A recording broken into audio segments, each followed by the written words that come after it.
Hello बच्चों, कक्षा 11 के छात्रों का एक बार पुनः मेरी कक्षा में स्वागत।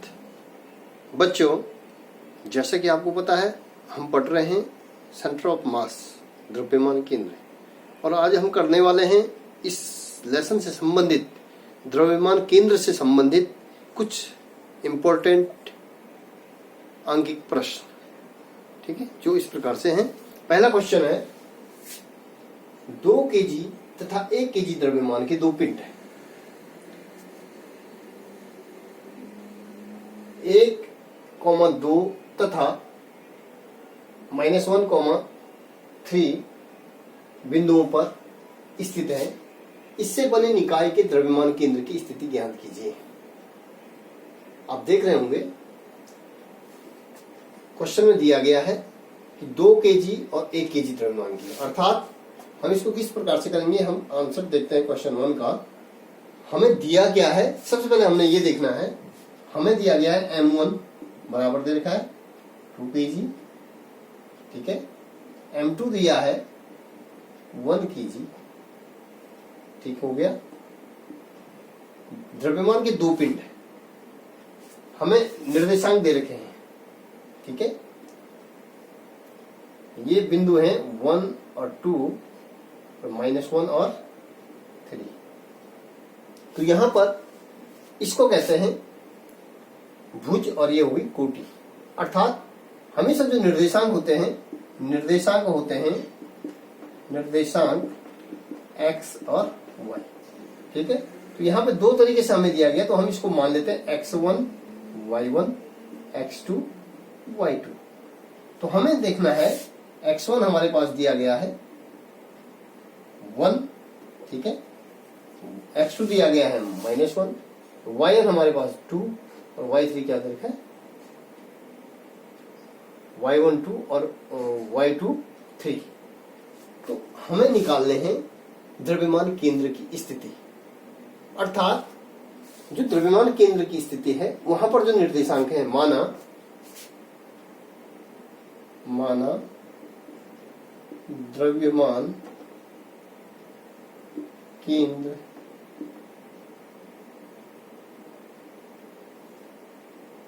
की स्थिति, द्रव्यमान केंद्र की स्थिति के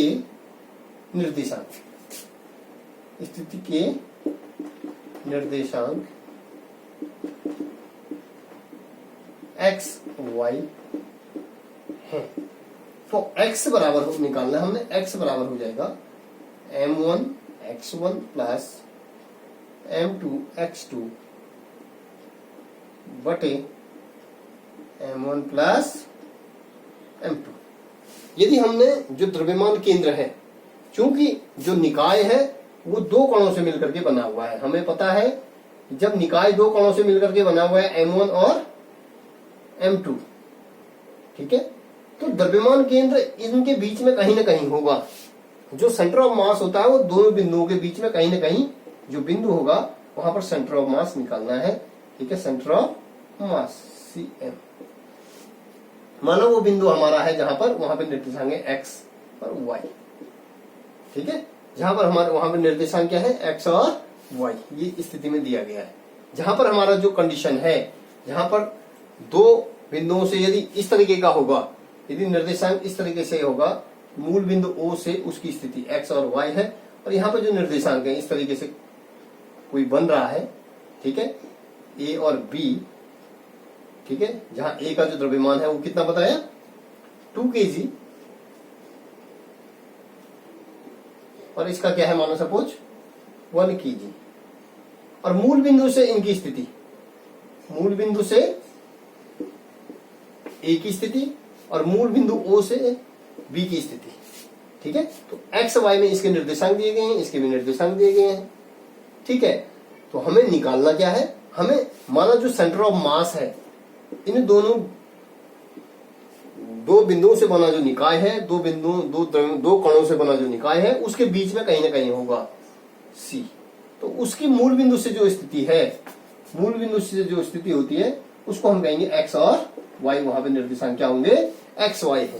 तो x निकालने के लिए हमारे पास क्या हो जाएगा m1 x1 plus m2 x2 बटे m1 प्लस m2। ठीक है, अब हमारे पास दिया क्या क्या है, देखिए m1 की वैल्यू हमारे पास दे रखी है, m1 की वैल्यू हमारे पास दे रखी है 2 kg, 2 इंटू x1 की वैल्यू है हमारे पास 1 प्लस m2 है हमारे पास 1 और x2 है -1 upon m1 plus m2। m1 क्या है 2 प्लस m2 क्या है 1, तो अर्थात 2 एकम 2 प्लस 1 1 जा 1 और धन ऋण का ऋण, प्लस माइनस का क्या हो जाएगा, माइनस हो जाएगा, ये 1 हो जाएगा अपॉन 2 और 1 3, तो ये हो जाएगा बच्चों 1/3। तो निर्देशांक x के जो निर्देशांक आगे वो हमारे आगे 1/3। ठीक है, तो जो x के जो निर्देशांक आ जाएंगे यहाँ पे क्या आ जाएगा 1/3। ठीक, और y का जो हम देखते हैं, y का हम निकालते हैं इसी प्रकार हम क्या निकालते हैं, y के लिए निकालते हैं, y की जो स्थिति निकालते हैं हम, y बराबर हो जाएगा, आप जानते हैं y1 m1 y1 plus m2 y2 बटे m1 प्लस m2। ये सूत्र है, मतलब जो सेंटर ऑफ मास जहां पे निकालना है और वहां पे y एक्स में उसकी स्थिति जो निकालनी है वो हम निकाल रहे हैं।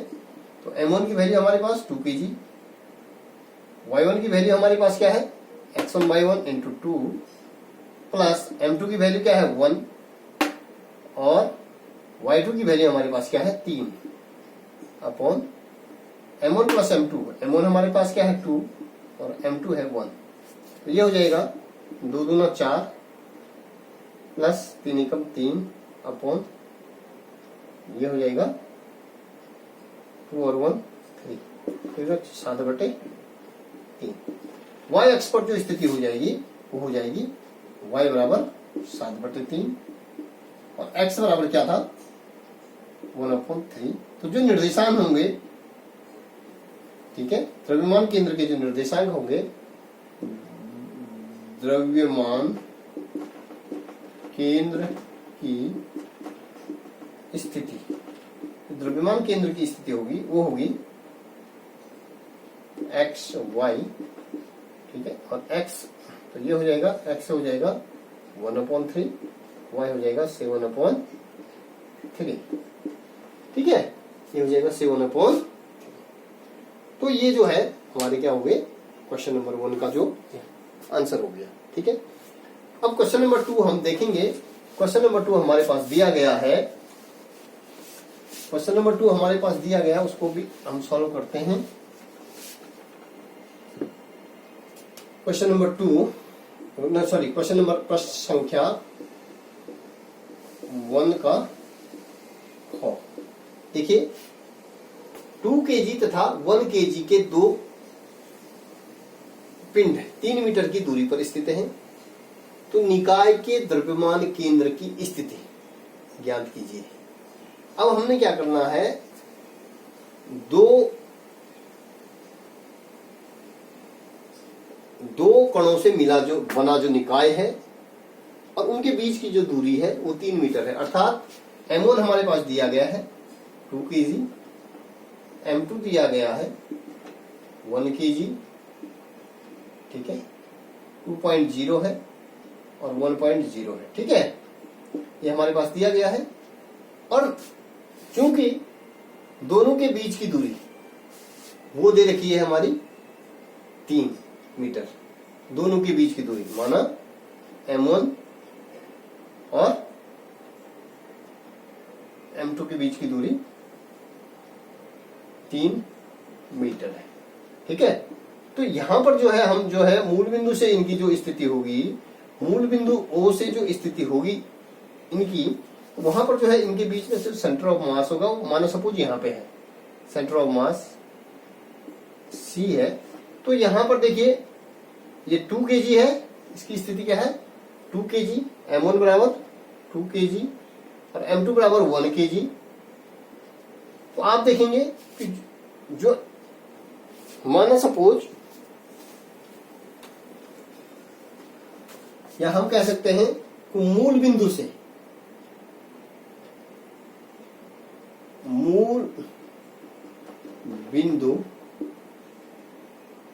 से 2 kg, जो हमारे पास जो सूत्र हो जाएगा, जो मूल बिंदु से द्रव्यमान केंद्र की दूरी, मूल बिंदु से द्रव्यमान केंद्र की दूरी x है। माना मूल बिंदु से द्रव्यमान केंद्र की स्थिति है, केंद्र की दूरी x है, ठीक है। और मूल बिंदु O पर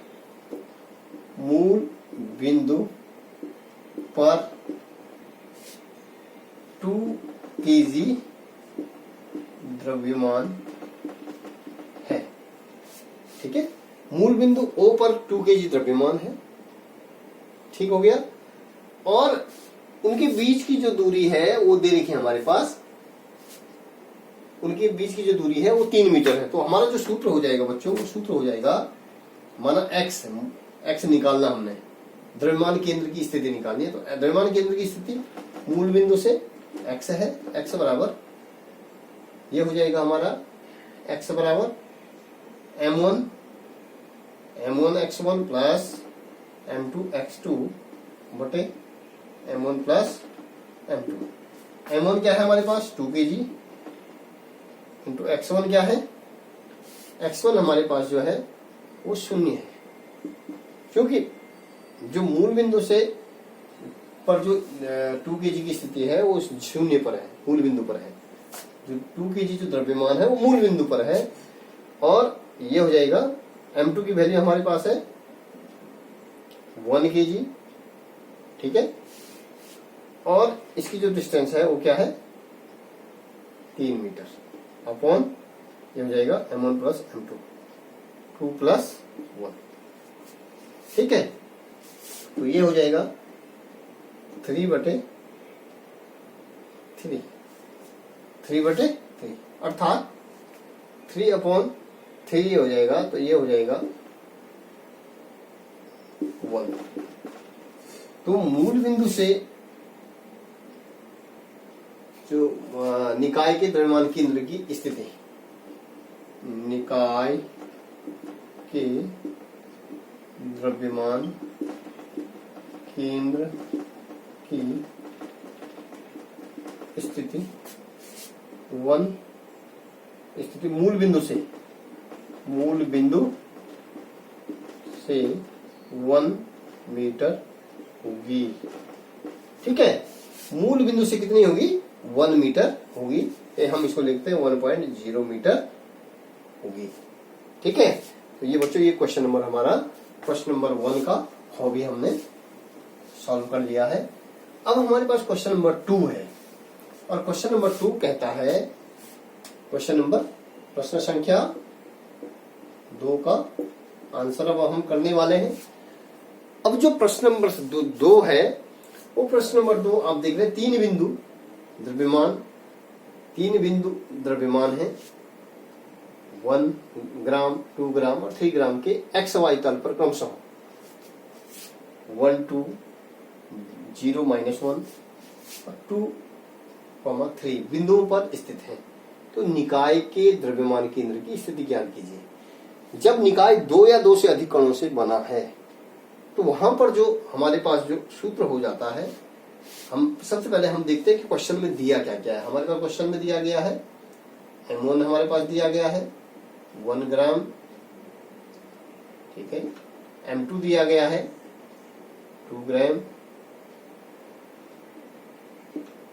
और m3 हमारे पास दिया गया है 3 ग्राम्स, ठीक है। अब हमारे पास जो स्थिति दे रखी है, इनकी जो स्थिति है वो है 1, 2, 0,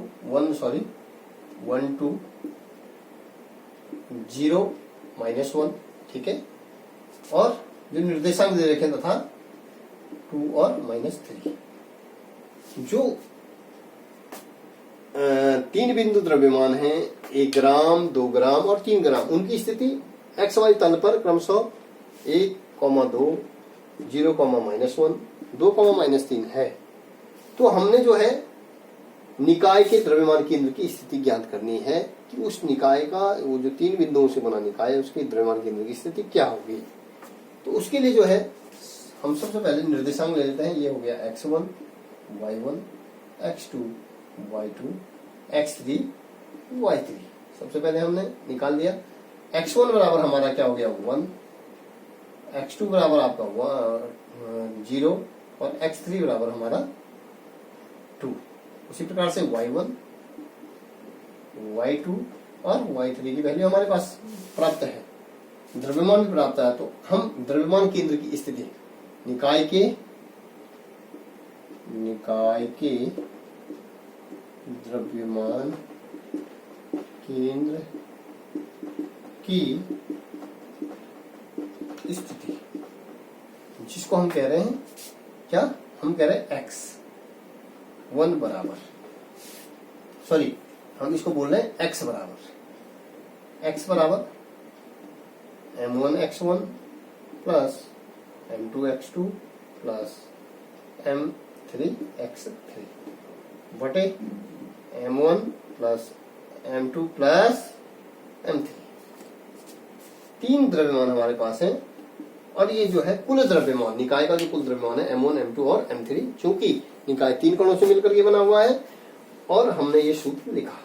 यहाँ पर जो है हम इसको सॉल्व कर सकते हैं। m1 की वैल्यू हमारे पास 1 इंटू x1 की वैल्यू हमारे पास है 1 प्लस m2 हमारे पास क्या है, m2 हमारे पास जो है 2 इंटू x2 हमारे पास है 0 प्लस m3 हमारे पास क्या है 3 और x3 हमारे पास है 2 बटे 1, 2 और 3। m1, m2 और m3 की वैल्यू हमने निकाल दी। तो अर्थात हमारे पास ये हो गया 1 एकम 1, ठीक है, ये 0 हो गया, 3 2 6, ये हो गया 4 1 7, 7 बटे ये हो जाएगा 6। इसकी स्थिति क्या आ गई, x की स्थिति 7 बटे 6, जो x हमारा आ गया 7 बटे 6, ठीक है। अब उसी प्रकार से सेम इसी प्रकार से हम जो है निकाय के द्रव्यमान केंद्र की स्थिति हम निकाल रहे हैं y अक्ष में।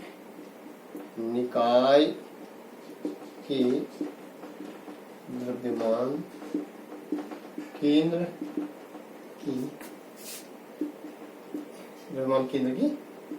स्थिति y के लिए, y अक्ष के लिए, y अक्ष के लिए, ठीक है। y बराबर y1, y बराबर m1 y1 plus m2 y2 plus m3 y3 बटे m1 plus m2 plus m3। Same उसी प्रकार से सूत्र का हम अप्लाई करेंगे जिस प्रकार से हमने x अक्ष के लिए निकाला था। अब हमारे पास m1 की वैल्यू 1 ग्राम इंटू y1 की वैल्यू 2, m2 हमारे पास क्या है, m2 हमारे पास जो है 2 इंटू y2 हमारे पास क्या है -1, ठीक है। उसी प्रकार से m3 हमारे पास जो है 3 इंटू y3 हमारे पास क्या है -3। क्लियर है। अब हम जो है बटे m1 की वैल्यू है 1 प्लस 2 प्लस 3, ओके। तो ये सॉल्व हम करेंगे तो ये हो जाएगा 2 एकम 2, ठीक है, 2 एकम 2, धन ऋण का ऋण 2, ठीक है, और प्लस धन ऋण का ऋण 3 3 9 अपॉन जो है ये हो जाएगा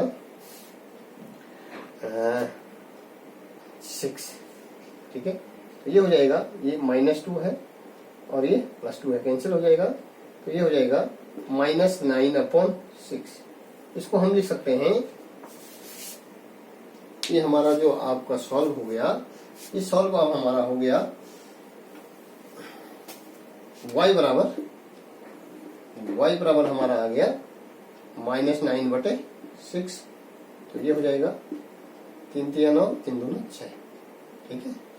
ये हो जाएगा -3/2, ठीक है। तो x की वैल्यू हमारे पास ये निकल गई और y की वैल्यू हमारे पास निकल गई -3/2। तो x और y के जो निर्देशांक हो जाएंगे, द्रव्यमान केंद्र की जो स्थिति हो जाएगी, द्रव्यमान निकाय के द्रव्यमान केंद्र की स्थिति, ये हो जाएगी 7/6, -3/2, ठीक है। ये इसकी क्या होगी, स्थिति होगी, ठीक है। तो बच्चों इसी प्रकार से हमारे पास मैं 1-2 क्वेश्चन आपको और बताने जा रहा हूं जो इससे संबंधित है। अगला क्वेश्चन मेरे पास है 4 केजी, 6 केजी तथा 8 केजी द्रव्यमान के पिंड क्रमशः 0, 0, 5, 4 तथा XY मीटर पर स्थित है। तो इनका द्रव्यमान केंद्र 2,2 पर स्थित है। तो XY का मान ज्ञात कीजिए। आप समझ रहे होंगे, इसमें हमने क्या निकालना है, हमने X और Y की स्थिति ज्ञात करनी है, ठीक है। और द्रव्यमान केंद्र की स्थिति भी हमें दे दी है, अर्थात X सेंटर ऑफ मास हमें दिया गया है। वो होता है, क्योंकि हमारे पास जो सबसे पहले हमने क्वेश्चन में देखना है कि दिया क्या क्या है। M1 हमारे पास दे रखा है 4 केजी, M2 हमारे पास 6 केजी और M3 हमारे पास 8 केजी, ठीक है। और स्थितियां देखिए आप इनकी 0, 0, 5, 4 और XY हमारे पास दिया गया है, ठीक है। और यहाँ पे हम देख सकते हैं, इसको लिख सकते हैं X1, Y1, ठीक है, X2, Y2, ठीक है, और X3, Y3, ये हमारे पास वैल्यू दे रखी है। और X सेंटर मास भी हमारे पास दिया गया है। X का जो सेंटर ऑफ मास दे रखा है वो दे रखा है 2 और Y का सेंटर ऑफ मास दे रखा है कितना, 2। तो हमने जो है X और Y की स्थिति निकालनी है। जो XY की वैल्यू है, XY निर्देशांक का मान निकालना है कि कितना होगा। तो X सेंटर ऑफ मास होता है M1 X1 plus M2 X2 plus M3 X3 बटे M1 plus M2 plus M3। अब आप देखेंगे M1 की वैल्यू हमारे पास दे रखी है 4 केजी इंटू X1 की वैल्यू हमारे पास दे रखी है 0 प्लस M2 की वैल्यू हमारे पास दे रखी है 6 और X2 की वैल्यू हमारे पास दे रखी है 5, ठीक है। उसी प्रकार से M3 की वैल्यू हमारे पास दे रखी है 8 केजी, ठीक है। और X3 की वैल्यू हमारे पास दे रखी है X अपॉन हमारे पास 3 M1 M2 और M3। टोटल जो द्रव्यमान हो जाएगा 4 + 6 + 8। तो ये हो जाएगा, आप देख रहे हैं ये 0 हो गया, 4 0 0, ये हो जाएगा 6 × 5 = 30 प्लस 8X अपॉन 6 × 4 = 10 8 18। ये हमारे पास दे रखा है X centre of mass, X centre of mass. अब चूंकि आप देख रहे हैं X सेंटर ऑफ मास की वैल्यू हमारे पास देखिए 2, तो ये हो जाएगा 2 = 30 प्लस 8X अपॉन 18। इसके नीचे एक मान लीजिए, क्रॉस मल्टीप्लाई 18 × 2 = 36। तो इसको हम यदि सॉल्व करेंगे यहाँ पे तो ये आएगा 36 - 30 बराबर 8X। तो ये हो जाएगा हमारा, इसको हम लिख सकते हैं 36 में से 30 गया, हो जाएगा 6 बटे 6 बराबर 8X, इसलिए X बराबर 6/8 हमारा ये निकल गया। इसको हम निकाल सकते हैं 2 3 6 2 4 8, अर्थात X की वैल्यू हमारे पास निकल गई, ठीक है। X की वैल्यू हमारे पास निकल गई 3/4, ठीक। उसी प्रकार से हम जो है सेंटर ऑफ मास निकाल सकते हैं Y अक्ष में। Y अक्ष में जो सेंटर ऑफ मास होगा वो हो जाएगा सेंटर ऑफ मास Y अक्ष में। इसके लिए सूत्र Y1 M1 plus M2 Y2 plus M3 Y3 बटे M1 plus M2 plus M3। ठीक है, इसकी वैल्यू रखिए। M1 की वैल्यू 4 kg इंटू Y1 की वैल्यू 0 प्लस M2 हमारे पास जो है 6 kg इंटू Y2 की वैल्यू हमारे पास है 4 प्लस M3 की वैल्यू हमारे पास है 8 kg इंटू Y3 की वैल्यू है हमारे पास Y upon 4 plus 6 plus 8। M1 M2 और M3 की वैल्यू हमने रख दी। तो ये हो गया 4 शून्य 6 6 को 24 प्लस 8Y अपॉन 6 4 10 और 8 18। क्योंकि Y सेंटर ऑफ मास हमारे पास दिया गया है, Y सेंटर ऑफ मास हमारे पास दिया गया था 2। ठीक है, तो 2 बराबर हो जाएगा 24 प्लस 8Y अपॉन 18। इसको कैलकुलेट करेंगे, इसकी क्रॉस मल्टीप्लिकेशन बचे गुणा, तो ये हो जाएगा 36 बराबर 24 प्लस 8Y। ओके, तो ये हो जाएगा हमारा। यहाँ पे इसको हम यदि सॉल्व करते हैं तो ये सॉल्व करके हमारा निकल जाएगा 36 माइनस 24 बराबर 8Y। ठीक है, इसलिए जो है ये हो जाएगा 2 और 1 12 बराबर 8Y, इसलिए Y बराबर 12 बटा 8। ठीक है, तो ये हो जाएगा 4 दिया 12 और 4 2 8 3/2। ठीक है, इसकी स्थिति हो जाएगी Y सेंटर ऑफ मास, ये Y की स्थिति हो जाएगी Y बराबर 3/2। तो जो X और Y की वैल्यू, X और Y की जो वैल्यू हमारे पास आ गई, वह वैल्यू आ गई 3/4 और 3/2। तो बच्चों, मुझे पूर्ण विश्वास है कि आपके समझ में यह क्वेश्चन आए होंगे और निश्चित रूप से इन बताए गए क्वेश्चनों के आधार पे आपको और भी क्वेश्चन करने में सफलता प्राप्त होगी, ये मेरा विश्वास है। धन्यवाद।